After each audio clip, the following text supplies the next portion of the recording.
The annual mission focus of the Alliance is called the Jaffray Offering, after an early Alliance missionary named Robert Jaffray.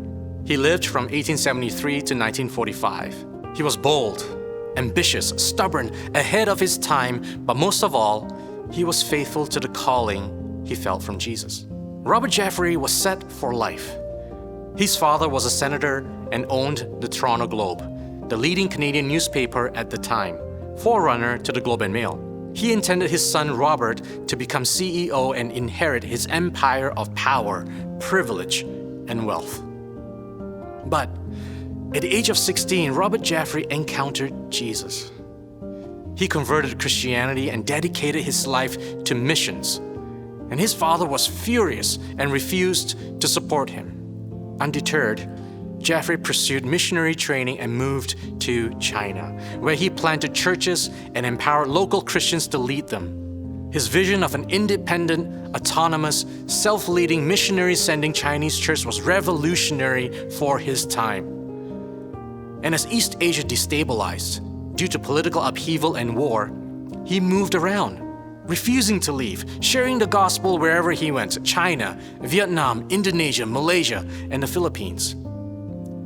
He had a standing invitation from his father to cover any expenses if he gave up his life of missions and returned to the newspaper business.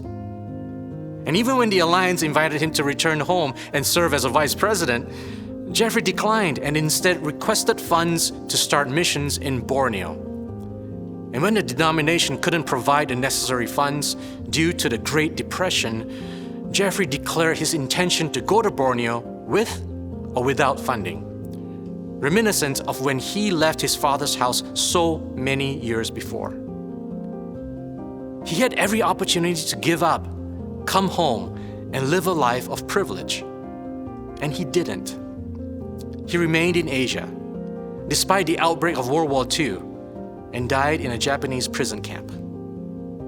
He was faithful to the end. And like Robert Jaffray, we believe in the power of the gospel to transform darkness into light. We believe in partnership and empowering local believers, and we have an unwavering commitment to missions and making Jesus known. Would you join us in our efforts, prayerfully and financially, to bring the good news where Jesus is not yet known through your giving to the Jaffray Offering?